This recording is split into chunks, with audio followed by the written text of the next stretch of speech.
ছলনা ভালোবাসা থাকে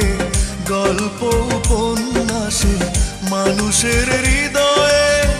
ভালোবাসা বলে কিছু থাকে না